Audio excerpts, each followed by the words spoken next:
Hello, I'm Matthew Harris, the current Virginia High School Rodeo Association student vice president, and I've been a member of their shooting team since my 6th grade year. So, the last video we got through getting our rifles checked safely and passing the inspection, that way we can make it to the range. Now, we're on the range, everything's set up. This target is going to be down 50 yards away from us, but I have it here just so we can see what we're doing with. Alright, so we have 3 positions, which is prone, which is you're laying on your stomach. You're not allowed to use a kneeling roll, but you can use a sling, and I'll show you a little bit more of that here in a second. And then you have kneeling. You're allowed to use your kneeling roll and a sling, and I'll show you a setup like that and a couple variations. Now, when you are standing, you are not allowed to use any slings, no rolls. The most you can have is a stand off to your side that when you are resting, you can set your rifle on it. But you have to be sure when you go to shoot to pull your rifle off the stand and make sure that it's visible. You are not using or touching that stand as artificial support. So, we're going to start with what you shoot in each position.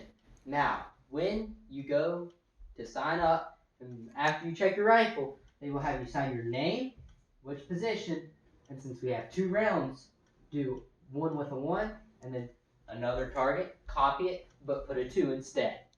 So, for, let's say this is prone, we're going to put our name, prone position, target number 1. Now, since we're shooting the prone position right now, we're going to have the option to put 5 bullets in this top target. And after that, we will put 3 bullets in each target below that. And then we will stop shooting. Now, you are allowed to use an ammo block to keep track of your shots.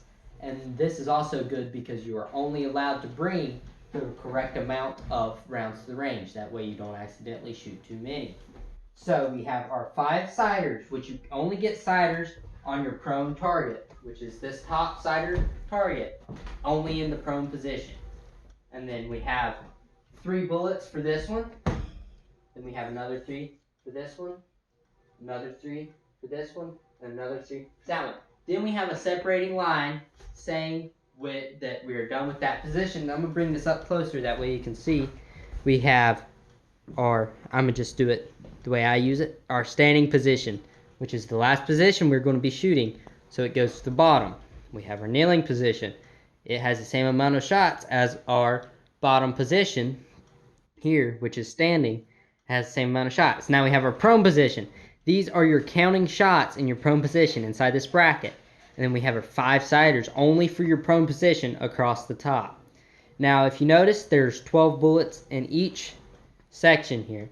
That is after you shoot your 5 siders, and that is optional.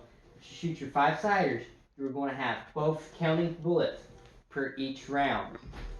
Talking about ammunition in your bullets. Here we have a standard velocity solid round tip. You probably can't see it very well, but that is allowed. We have a high velocity. See how we got that copper tip in this one?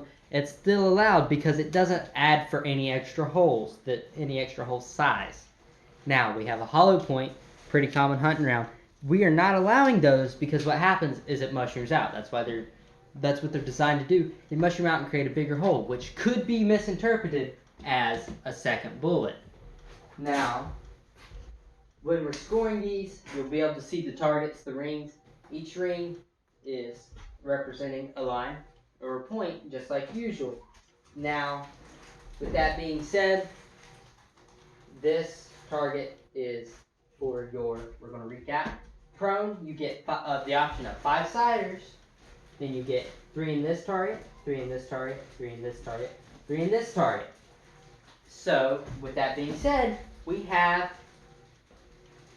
17 rounds in our prone position. And then after that, we will have 12 rounds of ammunition going downrange in our other positions. That's a total of 41 bullets. You're not allowed to take any more of that down the line. That's why I suggest using the block. Now, you notice how my rifle has the empty chamber indicator through the barrel and out the tip. And we're going to not have our mat past a firing line, and that is the safe zone is behind that firing line. If you're behind that, you're safe. Don't let your hands, don't let your mat, don't let your kneeling roll, your sling, any part of your body or any part of your equipment other than your barrel cross that firing line. So we're going to use that as an example. Now this sling, this is the way I suggest, and you can read the rule book for exact requirements, but you can only use single point of contact. You can't go here, wrap it around, and bring it under your hand. No, you cannot do that. But we'll start with our prone positioning, and I'm just going to insert the sling like I use it, and we're going to not use our kneeling roll to rest your rifle. Make sure it is clear that that is not going to be used as artificial support. Now, the target's kind of in my way some, but we're going to leave our barrel off the ground. We're not going to rest our barrel on anything. We're going to keep our mat, our hand, and our sling behind the firing line. And this is the method I use to hold it. You can do a couple others. And now we are able to remove our empty chamber indicator when we are told to commence firing. But when they say range is hot, that means to grab your magazine, and I have a magazine from a different gun. That way it's easier to be seen.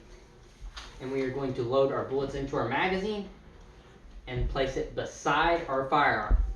When they say range is hot, commence firing, you can pull your ECI out. My magazine is unloaded for this, but it will be loaded in the video. When they say range is hot, you're going to insert your mag, and you will close your action, and then you can lift your firearm, get your sling, and get your body adjusted, and your sight picture down the line. That is for our prone position. Now, we're going to reinsert our ECI. When we walk away from the line to go check targets, magazine is going to be empty. It's going to be to the side, and we're going to verify that there's no cartridge or casing in your rifle. Now, for the kneeling position, we're going to take our kneeling roll, which cannot be any longer than 7 inches or 9 3/4 inch. And they used metric measurements for the rule book, but that's just a rough abbreviation, very, very close to what it's going to be. So one way you can shoot with the kneeling roll is place it under your foot and place your heel on your rear end and your toe on the ground. If your toe is not touching the ground, then your roll is missized and you are actually going to be warned to put your toe on the ground. And then you're going to bring your rifle up, and you can remove your ECI at this point because the range is hot before you're touching your firearm. They're going to say, range is hot, commence firing, load your magazine, close your chamber, start firing. Now when they say range is cold, they're going to tell you to insert your ECI, unload your firearm, and drop your magazine out of your rifle. You're going to step away, make sure it's clear you are not touching it, and that your ECI is in.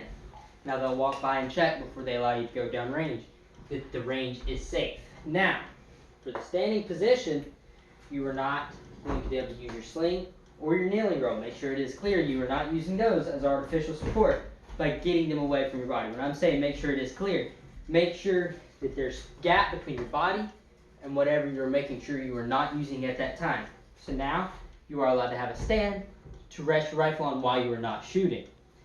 So you're going to load your magazine. They're going to say load your magazine, range is hot, and then you will load your magazine, leave your ECI in. Now when they say commence firing, you pull your ECI out, load your magazine, and I don't use a stand, so I will lift my rifle up off the ground, make sure my hand, my mat, and if I'm using a stand, to the side of me, make sure it is behind the firing line, and you're safe. Range is cold, drop your mag, set your rifle on whatever you're setting it on, and insert your ECI till it comes out the other end.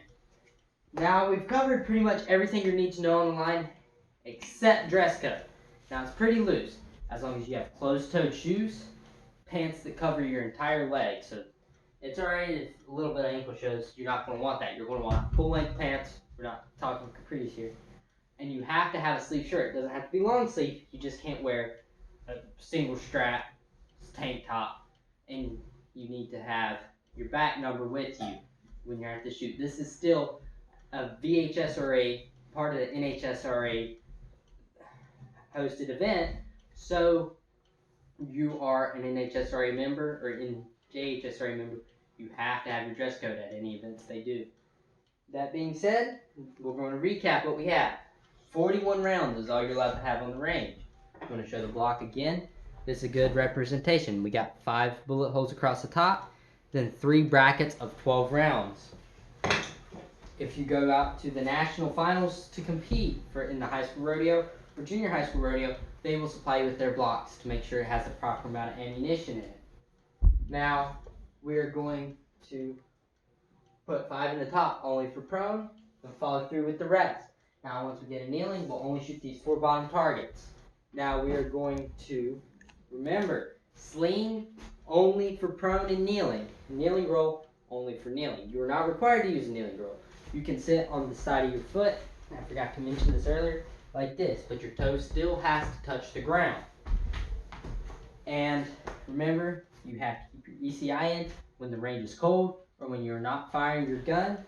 Make sure your mag is dropped and no ammunition in it when the range is cold. Now, I found, just for safe measures, keep space where you can see your ammunition, your magazine, your sling, and everything. That way, somebody walking past, like your RSO, range safety officer, can see that you are not touching or using artificial support for those things. Now, with your shooting mats, you can use a towel. You can use, this is just a sleeping mat. I use an actual Cabela shooting mat. It's very handy, and it's weighted and not really squishy. It pads me from the ground, that way I don't get acorns or rocks in my elbows when I'm in prone, but it doesn't offer too much cushion where I'm not having a steady base. Same with your shoes. I would suggest like a hiking shoe, something where you have some flexibility with good ankle support.